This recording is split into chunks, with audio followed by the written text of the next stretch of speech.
Bonjour et bienvenue dans cette nouvelle vidéo un peu particulière puisqu'il s'agit d'un bilan de mi-année. Nous sommes le vendredi 14 juillet 2023 et c'est parti. Alors pour ceux et celles qui ne me connaissent pas, moi c'est Claudine. J'ai commencé intensivement les vidéos suite au confinement, comme beaucoup de monde. Je me suis un peu dirigée vers la lecture puisque j'ai un peu abandonné les loisirs créatifs, les bijoux et le scrapbooking pour la lecture justement, ce dont on va parler maintenant. Alors pour m'aider, j'ai ressorti mon carnet de lecture édité par Séverine Lanté du compte Il est bien ce livre. Donc vous le trouverez chez Amazon. Moi c'est là où je l'ai trouvé de toute façon. Là c'est la première version. Elle en a sorti une seconde cette année. Je sais même plus le prix. Enfin bref. En tout cas c'est bien utile. Donc j'ai pu constater qu'avec mes notations, je suis arrivée au livre 32, voilà, 32 pour la fin juin, évidemment, puisque là, au bout de 14 jours, j'en ai lu d'autres. Hein. Alors, il y a 10 questions. On va déjà commencer par la première, où on nous demande combien de livres as-tu lu cette mi-année. Donc, je viens de répondre, mais je vais faire une petite précision. Donc là c'est noté 32, mais j'en ai 4 qui n'ont pas été terminés là en cette fin juin. Mais j'ai terminé Outlander tome 3, Le Voyage, là hier soir. Donc là je suis bien contente. Donc je l'ai fait en audio. Ah oui, d'ailleurs, si vous voulez voir un peu mes évolutions de mes lectures, vous pouvez reprendre mes vlogs depuis le début de l'année, il n'y a pas de problème. Il n'y a pas que de la lecture, je vous préviens. Donc, il s'agit de Les jours de ton absence, La forêt des ombres de Franck Tillier, le fameux 22-11-63 de Stephen King. Je l'ai en audio, mais en fait... c'est pas le bon moment. Voilà, j'ai commencé. Il a fait son petit voyage, son premier. C'est un peu trop fantastique pour moi. Je l'ai pris en audio pour dire 2. Mais comme je veux Outlander qui dure un peu 35 heures, ça fait quand même quelques temps que je le traîne. Donc voilà. On va pouvoir passer à un autre audio d'ailleurs. Deuxième question. Tes 3 meilleures lectures. Alors... une lecture que j'attendais avec impatience, le tome final de la saga des 7 sœurs de Lucinda Riley. Il s'agit de Atlas, l'histoire de Passolt. Là, vous voyez la version grand format de chez Charleston, pardon, puisqu'il n'est pas encore sorti en livre de poche, mais en fait, moi, je l'ai pris en audio le jour de sa sortie, le 11 mai, hein, je m'en souviens. Je commençais, enfin, dès que je me suis levée, je l'ai téléchargé et il a fait à peine 3 jours, il me semble. Je reviendrai un peu en fin de vidéo sur tous les livres, je vous mettrai toutes les couvertures. Qu'est-ce que j'allais dire d'autre? Le deuxième, La sorcière, c'est le tome 10 de la saga de Camilla Läckberg concernant Erika Folk et son mari, je sais même plus, Patrick Edstrom, voilà, j'arrive jamais à le retenir. Belle surprise, j'ai adoré, franchement j'étais vraiment bien plongée dans l'histoire. Et le dernier, encore un grand auteur, Ken Follett, avec son tome 0, je crois, des Piliers de la Terre, Le Crépuscule et l'Aube. C'est pareil, je l'ai mangé celui-là, mais j'avais qu'une hâte, à chaque fois que je devais arrêter, c'est de reprendre. Tellement je voulais connaître la fin. Et c'est vraiment à la fin où on comprend le titre, parce que c'est pas joli leur vie, pour les personnages principaux. Mais voilà. Je peux revenir dessus. Désolée pour la luminosité qui change. Il fait clair et comme je suis à l'ombre. Voilà. Troisième question, les pires lectures. Les 3 pires. Alors, J'ai pas trop apprécié la maison de l'orchidée de Lucinda Riley. Faut dire que je venais de finir, il me semble, Atlas, donc ouais, voilà, je sais pas, c'était compliqué de passer derrière, quoi, on va dire. Et puis c'était une lecture commune. Ouais, Maison de l'Orchidée, on voyage encore une fois, mais je sais pas, il manquait de peps, ça manquait un peu de réalisme, je trouve. Même si ça se rattrape un petit peu à la fin, mais c'est vrai que c'était un petit peu long. Ensuite, je regarde mes notes. Hein. La deuxième pire lecture, c'était à la lumière du petit matin. Ah non, la lumière était parfaite, était si parfaite. Là, c'est pareil, une espèce de road trip un petit peu trop facile aussi. Donc, et puis la fin, un petit peu trop, ouais, un peu trop bâclé, un peu trop facile. Donc, ouais, sans plus. De toute façon, c'est vrai que. Alors, attendez, parce que je sais plus qui a écrit ça. Ouais. Donc, ouais, je confirme. Hein, la lecture des sept sœurs a été... Enfin, la lecture de la maison de l'orchidée, c'était juste après Atlas, donc forcément, c'était un petit peu moindre. Et c'est surtout entre deux, j'avais commencé La Sorcière, donc vous voyez, c'était entre deux bonnes lectures, donc voilà. Alors, la lumière était si parfaite, de Karen Ponte. Bah moi, Karen Ponte, j'ai du mal. Voilà, donc ça... J'en ai lu plusieurs et bizarrement j'ai du mal. Et le troisième, alors là je vous en avais parlé plusieurs fois dans les vlogs, Le Libraire de Régis Moy, je sais plus, vous voyez la photo de toute façon. Ah ouais, donc j'ai mis écrit un ovni, donc une journée dans la librairie du libraire. Il n'y a aucun prénom de cité. Il y a tout un florilège de clients qui arrivent, vraiment très très étrange. Et ah oui, il y a aussi une petite chose. Quelquefois, il lit des bouquins et il y a une page ou une citation, un passage qui l'interpelle. Et donc, il arrache la feuille, il l'envoie à ses frères et sœurs avec qui il ne communique que comme ça. Vraiment très très très bizarre. Et encore plus bizarre puisqu'en fait il a été amoureux 3 fois voilà, 3 femmes. Et au début et à la fin, il y a une histoire de 3 femmes sur un bateau. Je vous laisse vous renseigner plus amène sur ce livre. Mais c'est vrai que moi, waouh. Voilà. Quatrième question. On va passer à la quatrième parce que même moi là ça me... la bonne surprise. Alors j'en ai deux. J'ai un livre que mon père m'a prêté, donc Rendors-toi, tout va bien. Un thriller qui m'a marqué. Mais des fois, je suis dans mes pensées et ça vient. Et je bloque et il fait. Ah ouais, c'est vrai quand même. Et enfin voilà quoi. Ça est aussi un peu même ressenti d'une grosse claque.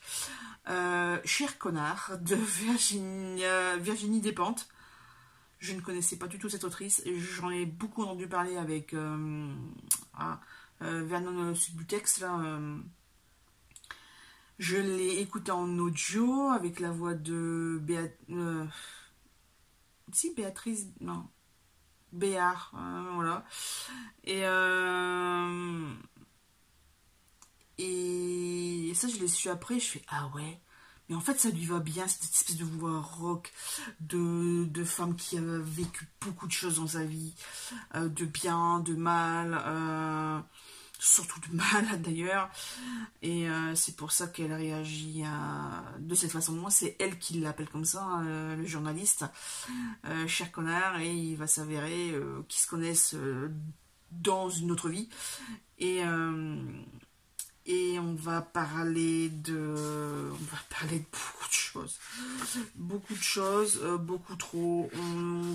beaucoup de drogue, de soucis psychologiques, comportement, on parle du harcèlement, on parle du MeToo, mais en fait le mec il est tellement bourré qu'en fait il s'en rend pas compte. Voilà. Il y a trois narrateurs, un, deux, trois, justement, trois narrateurs. C'est assez vulgaire au niveau du... Alors autant, ouais, autant il y a de la vulgarité, autant il y a une espèce de construction philosophique et bien menée, et c'est vraiment une claque ce bouquin, franchement. Donc là je vais arrêter d'en parler. Il y a d'autres personnes qui en parlent beaucoup mieux que moi, et monsieur fait de l'aspirateur, c'est pas grave, on va un peu lever le ton. Et on va faire mieux que hausser le ton, on va recommencer la vidéo avec ma petite assistante Penny qui vient de sauter sur le bureau. Nous étions arrivés à la question 4, après vérification de la séquence où j'ai le t-shirt kaki. Le bruit d'aspirateur est vraiment trop prenant, c'est une horreur, donc je préfère recommencer la vidéo. Alors, nous étions arrivés à la question 5 de cette là, la grosse déception de cette mi-année. Eh bien, écoutez, pour moi, c'est À la lumière du petit matin de Agnès Martin-Lugan. Pourtant, j'adore cette autrice, mais la fin, moi, je le lis, enfin, voilà, je l'ai lu en livre audio. Et j'avais vraiment l'impression, vraiment, le dernier paragraphe, il manquait un truc. Donc, j'ai même posé la question sur Internet. Et il s'avère que non, le livre se finit comme ça. Et sur cette fameuse montée d'escalier. Et là, j'ai pas compris. Enfin bref. Et puis, j'ai envie de dire, ouais, le personnage un petit peu trop naïf à mon goût. Et voilà, enfin... Je pense... En fait, quand j'ai vu la fiche, quand j'ai regardé... la 4e couverture à l'époque, parce que là j'ai vraiment pas du tout regardé, je m'attendais pas du tout à ça, et voilà quoi, donc ouais, la grosse déception. Question 6, le tout dernier livre arrivé dans ta palle. Alors là c'est facile puisque j'ai fait une commande il n'y a pas très longtemps sur Amazon pour des, je vais vous le dire, hein, pour des rallonges de soutien-gorge que je ne trouvais pas en magasin, en supermarché ou même en magasin spécialisé. Donc j'ai commandé sur notre ami international Amazon, et tant qu'à faire, et vu les quantités qui restaient de disponibles, j'ai craqué sur Cranford de Elisabeth Gaskell. Alors oui, c'est un classique. C'est un grand roman de chez Point. J'adore la couverture, moi qui adore le rouge. De toute façon, ça se voit hein, avec le mur rouge derrière. Mais ouais, j'ai craqué. Comme ça me fait la petite collection. Quelques jours avant, en juin, il me semble que j'avais fait aussi une autre commande avec Marie Barton. Alors autant je les prends là chez Point, autant je les ai dans la collection Cranford qu'on avait dans les maisons de la presse l'année dernière, ou dans 2021, je sais plus, 2021, 2022, ils l'ont refait une deuxième fois en fait. Et ils sont tellement beaux, en couverture rigide, un tissé avec des dorures et tout, que j'ai peur de les abîmer. Et en plus, je pense que ce n'est pas la même traduction. 7e question. Le roman que tu attends le plus pour les 6 mois à venir. Alors, je n'en ai pas vraiment en particulier, mais j'aime bien les publications de fin d'année avec les trucs de Noël, tout ça, automnal, notamment la saga de Lucy Daniels qui se passe à Ver Cottage. Donc là je ne connais pas encore le titre, peut-être que ça sera même pas un truc de Noël, hein, je sais pas, mais en tout cas ouais j'aime bien cette saga. Et sinon alors je sais pas si c'est dans les 6 prochains mois, mais en tout cas la maison d'édition Monsieur Toussaint l'ouverture a repris du début la saga de Simone Montgomery, Anne et la maison du pignon vert, Anne de Green Gables, voilà la version anglaise. Et qu'est-ce que j'allais dire? Et il y a encore 2 tomes pour finir la saga, tomes 7 et 8. J'ai vu qu'ils étaient en train de travailler sur les éditions limitées, donc avec les goodies. Ils travaillent sur l'espèce de gazette. Alors moi, je les ai achetés un par un, j'ai pas acheté les coffrets. Peut-être que pour les 2 derniers, je le ferai, puisque là, j'ai déjà 4 livres. Je vais pas racheter le 2e coffret juste pour 2 livres inédits. Enfin voilà, j'aurai un doublon, donc ça m'embête un peu. Donc voilà les livres que j'attends pour la fin d'année. Question 8. Le livre que tu viens de finir et celui que tu es en train de lire et le prochain que tu liras. Alors là, je tourne. Donc là, aujourd'hui, nous sommes le 15 juillet. Je vais quand même répondre à cette date ici. Alors, le livre que je viens de terminer, c'était quoi? Attendez, je prends mon carnet, mon bullet journal, parce que là je l'avais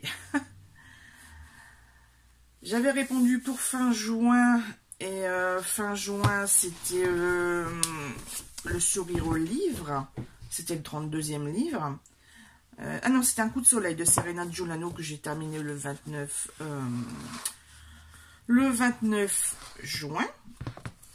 Là, j'ai terminé début... Ah bah je n'ai pas terminé entre deux... Ah si. Alors, si on considère fin juin, donc je viens de vous répondre, un coup de soleil de Serena Giuliano. Et si on considère à l'instant T, c'était il y a 2 jours, Outlander, tome 3, Le Voyage de Jana Gabaldon. Voilà. Le livre que je suis en train de lire, il s'agit de La délicieuse imposture du chant des sirènes. Ça fait 1 semaine que je suis dessus, j'arrive pas à le finir. Ça m'énerve à un point, mais alors incommensurable. Voilà, c'est vraiment un truc. J'ai que relu 3 chapitres là ce matin, mais ça n'avance pas. Et le prochain livre que tu liras, et ben, c'est encore une lecture commune avec Le Dimanche des Mères de Graham Swift. Alors, c'est encore une lecture commune, mais là, via le groupe Facebook de Mademoiselle Farfal, le fameux défi, et sur 1 an, où il y a 60 items. Alors, elle avait posé la question en nous disant de donner des propositions de livres ayant un jour de semaine dans le titre. Voilà. Moi, j'avais fait plusieurs propositions et je crois qu'il y avait celui-ci dedans. Donc, je suis contente que ça tombe sur celui-ci. D'ailleurs, je ne savais plus où il était rangé. Je pensais que je l'avais en grand format, mais en fait, non. Le problème des grands formats, c'est que moi, je les range par tranche de couleur. Voilà. Et non, donc c'était dans mes petites lectures, puisqu'il fait 170 pages. Donc, j'espère que je vais le manger. On arrive à la 9e question. Un moment qui aura vraiment marqué ta vie de lecteur cette première moitié d'année. Et ben alors, c'est un moment, c'est... Ouais, oui et non. C'est surtout l'achat de cette liseuse Vivlio Touch HD+. Ouais, c'est ça. Je regarde la boîte qui est au-dessus. Ça, et puis les accessoires qui vont avec. Hein, donc, ma fameuse couverture fille avec le chat. Et l'arrière, c'est la même chose. J'ai encore une autre boîte. Enfin, une autre couverture que j'ai achetée sur Amazon. D'où l'achat de celui-ci, en fait, parce que je les commande en même temps. Et ça prépare les bear bugs, ça sent cramer dehors. Voilà, il est bientôt midi, donc forcément les gens préparent. Ouais, donc c'est vraiment cette acquisition qui aura marqué mes 6 premiers mois de l'année.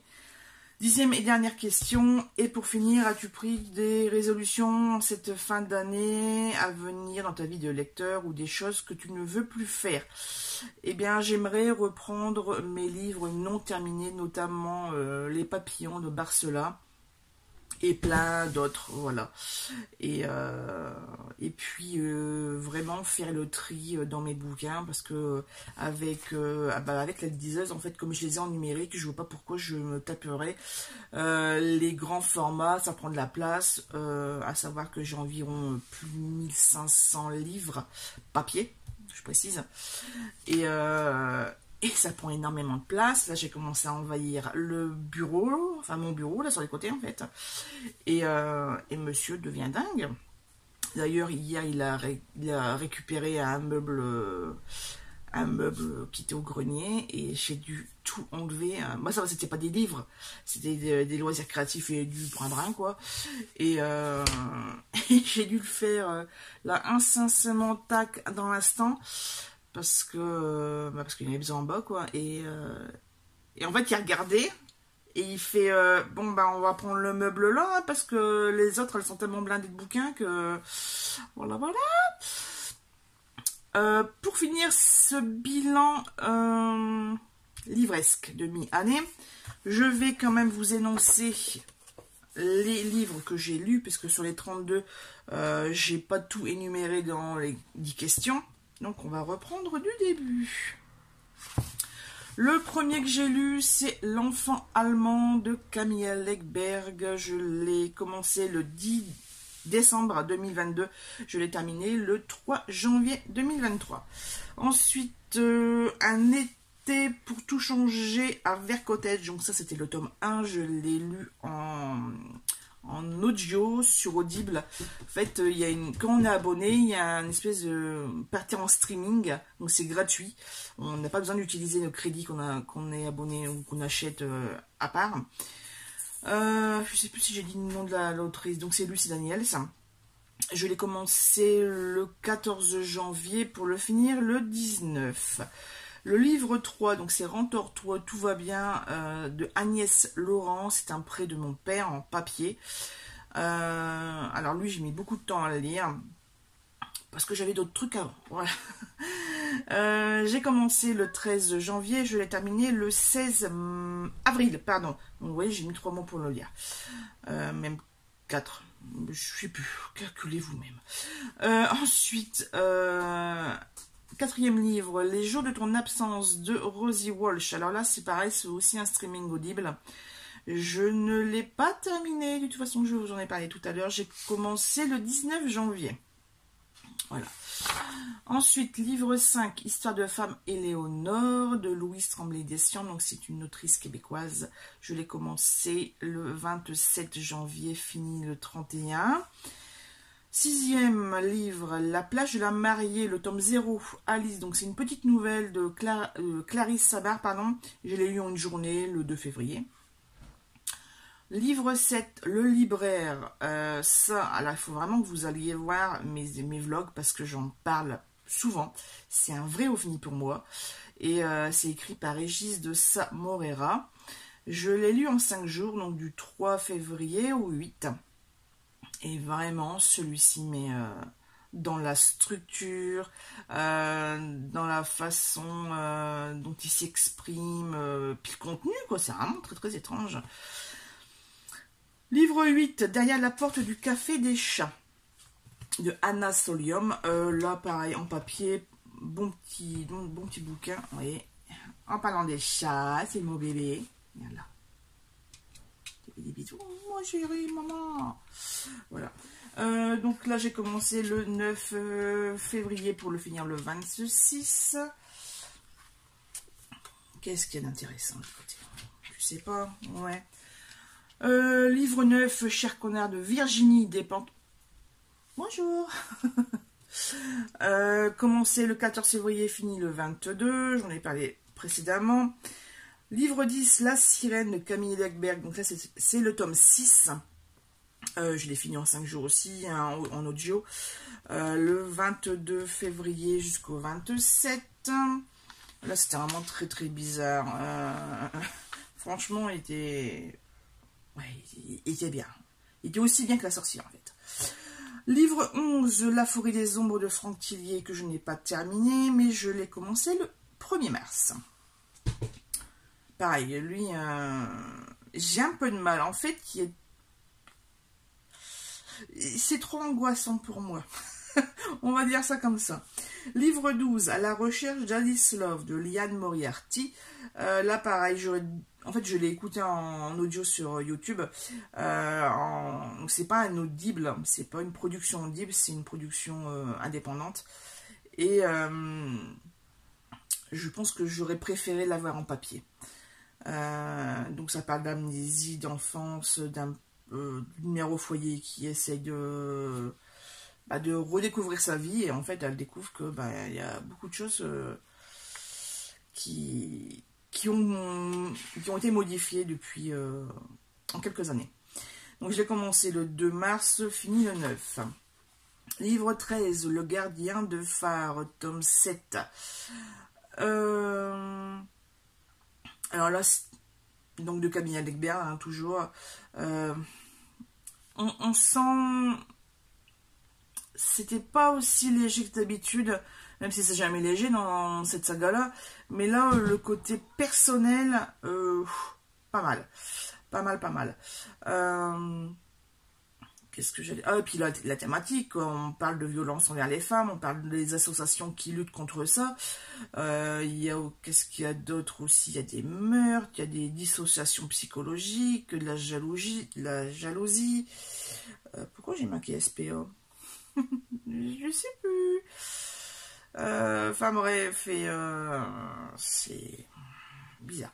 Donc, commencer le 12 mars, fini le 17. En fait, comme je vous ai dit, je ne marque pas je suis pas de rédaction de mes ressentis. En fait, mes avis, c'est juste des mots-clés. Voilà. Donc, comme ça, au moins, ça vous donne pas trop d'informations. Ça met juste des petites pointes comme ça. Et ça, moi, en tout cas, quand je regarde des vidéos qui parlent de ça, sans trop donner de détails, juste en donnant, on va parler de ça. Je fais, ah, mais comment ça va être amené, c'est quoi l'enrobage, etc. Donc moi, ça m'interpelle, j'ai envie. Livre 14, Histoire de femme, tome 2, Félicité, toujours de Louise Tremblay-Déciambre, lu en 3 jours, du 10 au 12 mars. Le livre 15, c'est le tome 3 avec Marion, du 18 au 20 mars. Et le 4e, donc c'est Agnès, lu en 2 jours, du 21 au 22 mars. Là, le dernier, je m'en souviens un peu plus. On va parler... il y aura du deuil, là, cette fois-ci. Il y aura des voyages. Et surtout, on va parler de la bourse et du fameux jeudi noir qui a... été tragique pour toute cette génération, aussi bien les petites gens que les grands. Hein, et là, c'était vraiment intéressant parce qu'il n'y a pas juste cette histoire de maison, un peu comme les héritières de tout truc, la villa aux étoffes, etc. Là, on passe un cap. Oh là, c'est pas seulement la maison, c'est ce qui est la vie autour. Voilà. Donc ça, c'est vraiment un truc qui m'avait intéressé. Donc là, lu en 2 jours, du 21 au 22 mars. Voilà, donc là, terminé avec cette saga-là. Livre 17, Le premier jour du reste de ta vie de Virginie Grimaldi. Je l'ai écouté en une seule journée. Donc là, on va être 3 mois en mer sur une croisière, en fait, et on va rencontrer d'autres personnes. Et c'est surtout qu'on va suivre, je ne sais même plus son prénom, mais elle a... Ah oui, non, c'est monsieur qui a 40 ans. Et donc ça, c'est vraiment le premier chapitre. Et donc la dame va organiser une fête surprise pour son mari, sauf qu'elle a invité les 2 maîtresses. 2 ou plus, je sais plus. Et le soir même, elle fait sa valise. Donc elle l'avait fait exprès, hein, pour bien montrer à son mari que je ne suis pas dupe, je sais que tu me trompes depuis des mois et avec plusieurs personnes. Et elle fait sa valise. Voilà. Donc ça m'a vraiment fait me triper le premier chapitre. Je fais, oh, ah ouais, quand même. Donc là, ouais, j'avais bien aimé.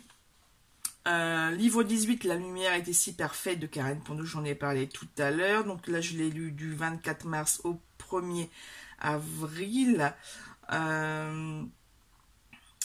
Le livre 19, Outlander, le talisman, le tome 2 de Diana Gabaldon. Alors, je n'ai même pas marqué la date au début, mais en tout cas, je l'ai terminé le 11 avril. Là, c'est pareil, dans les audios, comme c'est des bouquins qui font une trentaine d'heures, donc souvent, je mets plusieurs semaines. Là, en plus, on est à Paris. Ils essayent de contrecarrer les plans de Lotte Stewart, là, bref. Et moi, le personnage que j'adore dans les personnages, on peut dire c'est Maître Raymond et Mère Hildegarde. Oh, mais trop bien comme personnage. Ensuite, livre 20. Le crépuscule et l'aube de Ken Follett. J'en ai parlé tout à l'heure, je l'ai terminé le 29 avril. Ça se passe en Angleterre de 997 à 1007. Il se passe de ces trucs mais hallucinants, quoi. Et bref, ouais, franchement, lisez Ken Follett si vous aimez l'historique, si vous aimez les histoires d'amour, les magouilles, par contre, il y a beaucoup de sexe et de trucs un peu glauques. Voilà, les violences envers les femmes, les roublardises, j'ai envie de dire. Parce qu'il y en a un là, il essaie de mettre les ballons dans les roues des gens en fait. Et sous le joug de la religion, je suis intouchable, enfin bref. Voilà. Et ouais, on parle beaucoup de religion, je l'ai déjà dit, maladie, l'esclavage. Ah ouais, parce que alors, quand ils font des raids dans les pays ou villages voisins, ils ramènent des prisonniers, prisonniers esclaves, surtout des jeunes filles, mais des très très jeunes filles. C'est-à-dire que à 11-12 ans, t'es une esclave sexuelle, quoi. Et si tu tombes enceinte, oh là, c'est encore pire, quoi. Tu te fais encore plus taper dessus. Bref, voilà, je vais arrêter là parce que sinon je vais laisser encore plusieurs minutes à en parler et c'est pas le but de cette vidéo. Vraiment, de toute façon, si je l'ai mis dans les meilleures lectures, c'est pas pour rien. On passe au livre 21 avec les 7 sœurs, la sœur du soleil, donc ça c'est le tome 6, écrit par Lucinda Riley. Je l'ai terminé le 4 mai. Alors, un peu plus trash que les autres, par rapport au fait que c'est sexe, drogue et rock'n'roll, ou enfin surtout alcool. Et rock'n'roll aussi, mauvaise fréquentation, avec sa façon de vivre, alcool, drogue, forcément son comportement est un peu bizarre. Mais en contrepartie, il y a un moment donné où ça va basculer, et tant mieux, j'en reste là. Mes explications. Livre 22, il est grand temps de rallumer les étoiles. Alors c'est un espèce de road trip.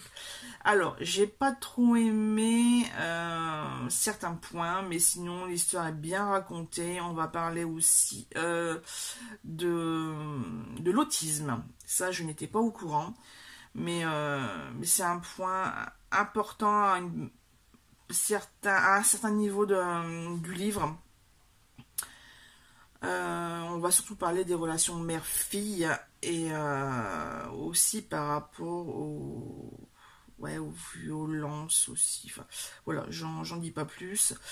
Le livre 23 que je n'ai toujours pas terminé, il s'agit du 22-11-63 de Stephen King. Donc un peu trop fantastique, comme je vous avais dit. Je le finirai un jour, je le finirai.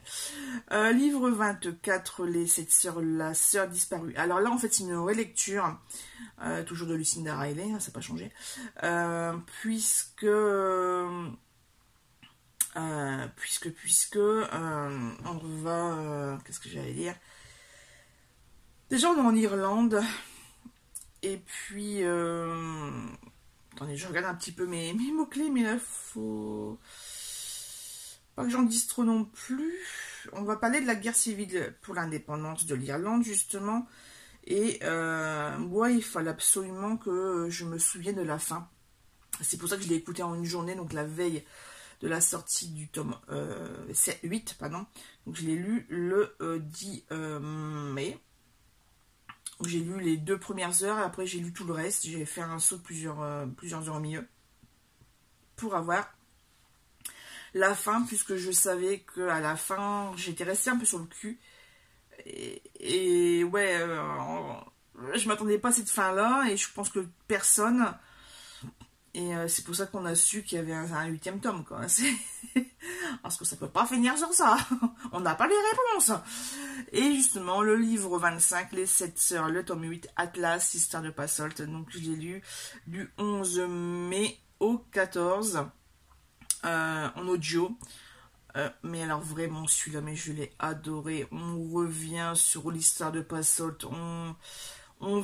On revient sur les 7 tomes précédents. Moi, j'avais qu'une envie à chaque fois qu'on tombait sur tel morceau d'histoire. Mais non, je veux me mettre sur pause et je veux relire le bouquin pour avoir plus de détails, pour me remettre dans le bain, en fait.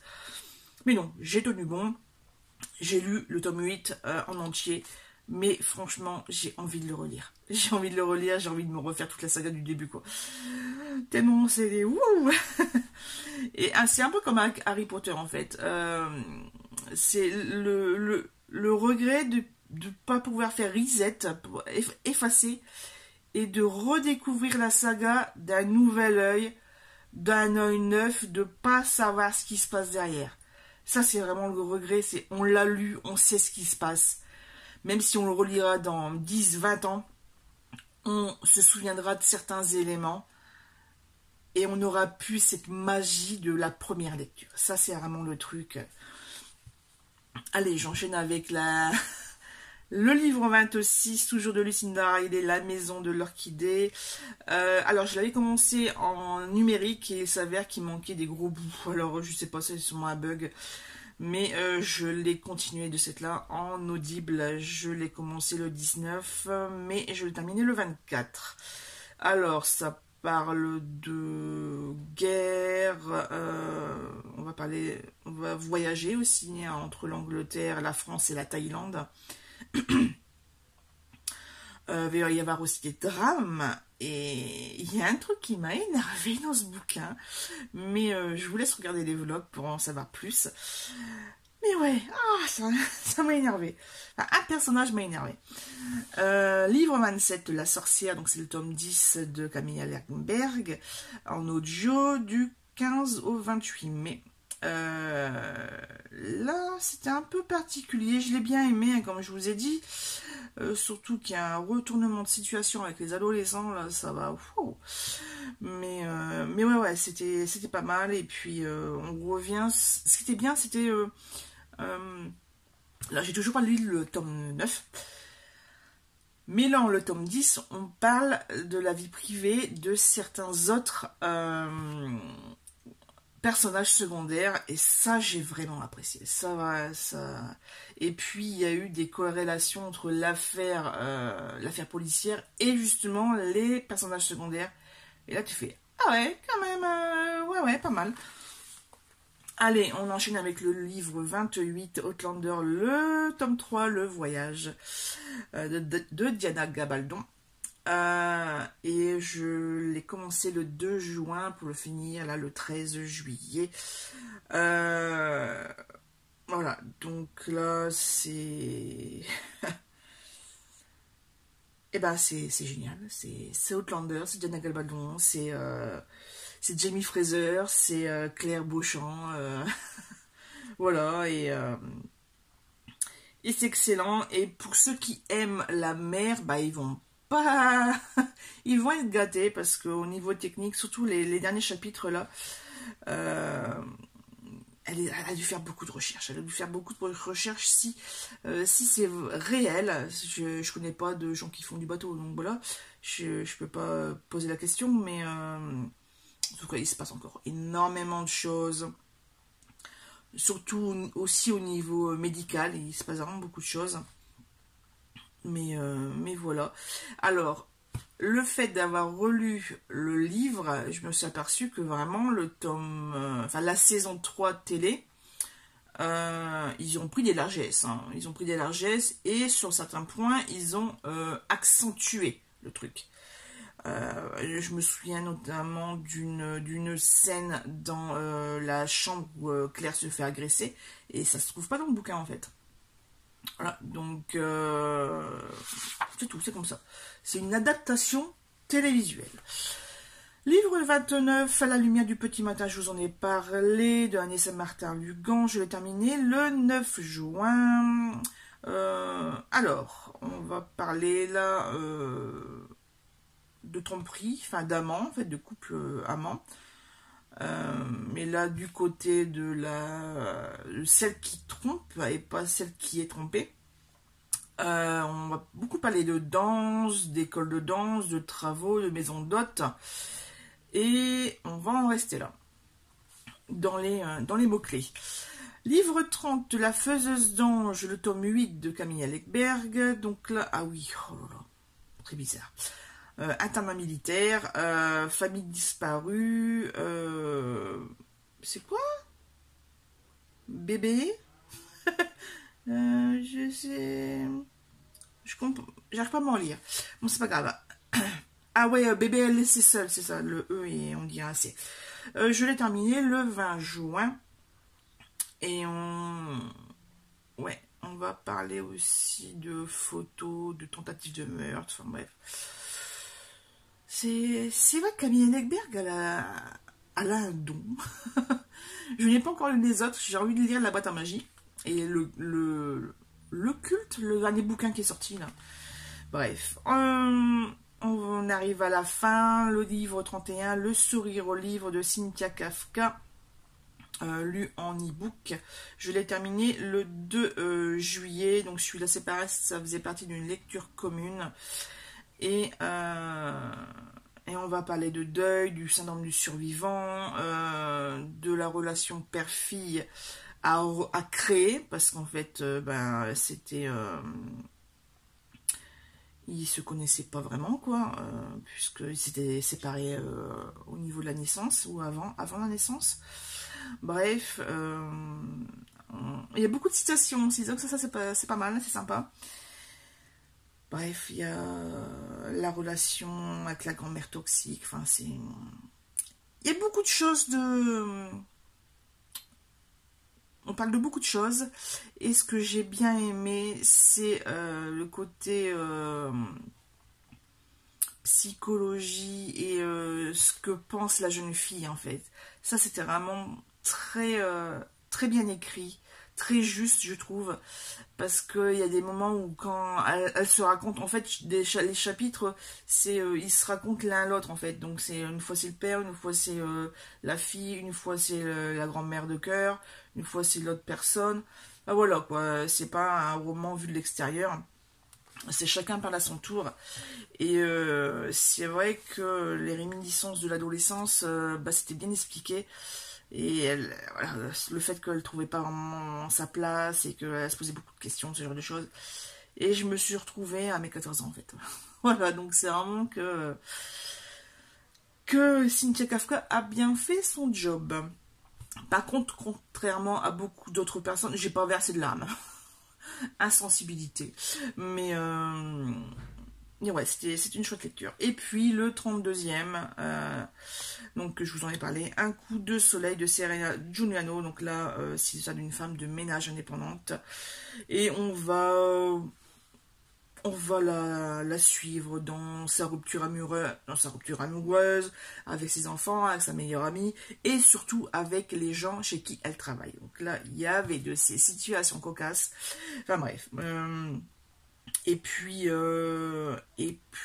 ça se termine bien et j'ai bien aimé et on arrête là pour cette vidéo puisque je vous ai présenté mes 32 lectures. J'en ai lu un autre aussi, mais c'était juste un extrait, c'était le bullet journal de